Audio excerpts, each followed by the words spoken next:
બાદ એક પરિણામો ઇન્ટરેસ્ટિંગ સામે આવી રહ્યા છે અને એમાંથી એક બહુ જ જબરદસ્ત નંબર્સ પોસ્ટ કરનાર કંપની એટલે કે આપણી ગુજરાતની Lincoln Pharma limited.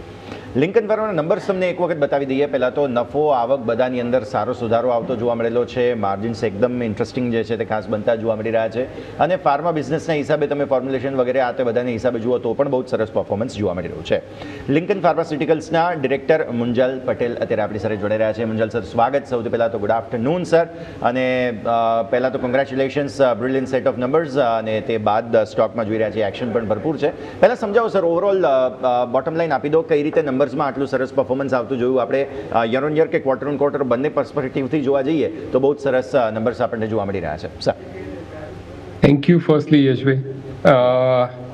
Business wise, this quarter and the business અમે લોકો જે અત્યારે ચલાવી રહ્યા છીએ એની અંદર સ્પેશિયલી ધ પ્રોડક્ટ મિક્સ જે અમે અત્યારે લીધું છે એ product mix is what is giving us such kind of revenues અને the results which we are doing as well as specially more focusing towards the marketing segment even in the international market as well, and the domestic market also increasing the field force.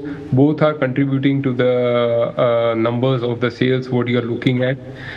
Again, there is another API unit which we have started. So that is also one thing which has started generating revenues. We have been committing since couple of years. Like last year, we committed that we would be doing a good bit of amount on the cephalosporin block. તો એ બી revenue અત્યારે દેખાઈ રહ્યું છે. અમે almost 40-45 crore જેવું already achieve કરી ચૂક્યા છીએ એમાં. સો and we are expecting to have more towards that. So the business is exponentially growing, as well as new territories also we are entering into aggressively with a field of our own people, our own registrations. We own the registrations. Today we have crossed the registration benchmark of over 2,000 registrations on hand, and we want to make it happen in many other markets, and that is what our goal is. So we are working on that aspect for now. જી બિલકુલ. તો sir, આ વર્ષે તમે જો આપણે જે પરિણામ જે ક્વાર્ટરને આવે કે જેમાં આવક બહુ સરસ ગ્રોથ કરી છે. મારો સર પ્રશ્ન નેક્સ્ટ ફાઇનાન્શિયલ યરને લઈને છે કે નેક્સ્ટ ફાઇનાન્શિયલ યરમાં જે અર્નિંગ માટે મેઇન ટ્રિગર અહીંયાથી કંપની શું અહીંયાથી ફોકસ કરશે? New product, new market, new expansion, શેની ઉપર સૌથી વધારે ફોકસ રહેશે સર? અમારું હવે નવું ફોકસ છે ને એ અમે બેઝિકલી 3 આસ્પેક્ટ્સમાં રહેશે. ફર્સ્ટ આસ્પેક્ટ છે કે અમે R&Dનું હમણાં જ આખું નવું સેટઅપ એસ્ટાબ્લિશ કર્યું છે. સો probably it will take a month or two finish it all. અને એ સેટઅપ એક વખત આખું એસ્ટાબ્લિશ થઈ જાય એટલે we are trying to have newer molecules into that setup. એટલે એ સેટઅપથી જે રેવન્યુ જનરેટ થશે એ એક અમારું ફોકસ આસ્પેક્ટ છે. સેકન્ડ આસ્પેક્ટ છે કે જે એપીઆઈ અમે બનાવ્યું એ એપીઆઈનું માર્કેટિંગ કરી શકીએ એઝ વેલ એઝ એનું ચર્નિંગ કરી શકીએ. અને થર્ડ આસ્પેક્ટ છે કે જે અમે એક્ઝિસ્ટિંગ બાસ્કેટ લઈને બેઠા છીએ જેમાં હજુ બી અમે રીચ કરી શકીએ છીએ અને અમારા હાથમાં છે. તો અમારું એ ટાર્ગેટ છે કે we will have good numbers on it. So that is our key focus, and we are trying to even looking out for new inorganic, organic, both type of growth. So planning is in place. Kanke funds are there wherein we can acquire or either we develop our own. So the facility we are thinking of. So that will also come up shortly in the list of things to do, wherein you can expect a growth of what we are looking at 1,000 crores by next 2 to 3 years. તો 1,000 કરોડની રેવન્યુનો target તો sir તમે રાખી રહ્યા છો અને obviously અમે પણ expect કરીશું કે તમે બહુ જલ્દી અચીવ કરી લો. બિકોઝ આપણી ગુજરાતની અને હોમગ્રોન કંપનીઓ જે છે તે જેટલી આગળ વધશે તેટલી આપણી ઇકોનોમી અને આપણો દેશ પણ એટલો જલ્દી આગળ વધશે. હવે મેક ઇન ઇન્ડિયાને સર આપણે આટલું પ્રમોટ કરી રહ્યા છીએ. લેટલી માર્કેટમાં સ્ટોરીઝ તો એવી છે કે એપીઆઈ જે તમે હમણાં વાત કરી કે એપીઆઈ તો આપણે બધા બહારથી ઇમ્પોર્ટ કરવા પડે છે, but that story and that narrative has changed. આપણે હવે ભારતની અંદર in in general, not just you or the industry, પણ ઇન જનરલ ભારતમાં એપીઆઈના મેન્યુફેક્ચરિંગમાં બહુ મોટો ગ્રોથ આવ્યો છે. આ થોડું સમજાવો સર, શું હજુ પણ આપણે ઇમ્પોર્ટ ડિપેન્ડન્ટ છીએ એપીઆઈમાં કે આ સ્ટોરી હવે ચેન્જ થઈ ચૂકી છે સર?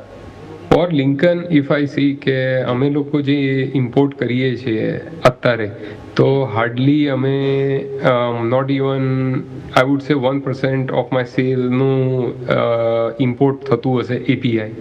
સેકન્ડલી, અમે જેમ એપીઆઈ નાખ્યું છે, that is four value chain products which are having a significant value and the processes are a bit tougher, so we can get into that segment. અને એ અમારું ફર્સ્ટ ગોલ છે.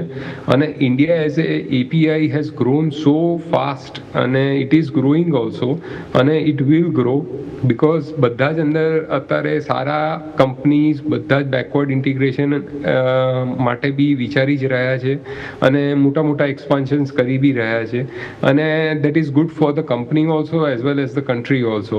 સો both are benefiting out of it, અને probably the cost of the products will go down also with it. So I think so that is not a bad step for anybody to go for. અને Indian માટે બહુ જ એક proud વાત છે કે આપણને એવા રિસોર્સિસ આપ્યા હતા કે જેથી આપણે એપીઆઈ યુનિટ્સ અને પરમિશન અને ફાસ્ટર ટ્રેક ઉપર લઈ જઈ શકીએ છીએ. એટલે that is something which is helpful, અને અમને તો એ એઝ અ બ્લેસિંગ લાગે છે, કારણ કે અમે તો ડોમેસ્ટિક જ બાય કરીએ છીએ. Even though we export, we buy domestically only. Nice. જી બિલકુલ, બહુ સરસ રીતે સર તમે સમજાવ્યું. સર, મારો એક ક્વેશ્ચન એ છે કે કંપની પાસે કેશ બહુ સરસ જનરેટ કરેલી છે, તો સર આવનારા દિવસોમાં કંપનીનો ફોકસ ગ્રોથ ઓરિએન્ટેડ વધારે રહેશે, ડિવિડન્ડ ઉપર વધારે રહેશે, કે પછી એમનું ડેપ્ટ રિડક્શન, કે પછી એક્વિઝિશન? તો આ બધા વચ્ચે સૌથી વધારે પ્રાયોરિટી સર કઈ જગ્યાએ આપવામાં આવશે? First, acquisition, and second would be developing our own units, and third would be spending after taking up ready-made inorganic facilities or anything which is available for growth.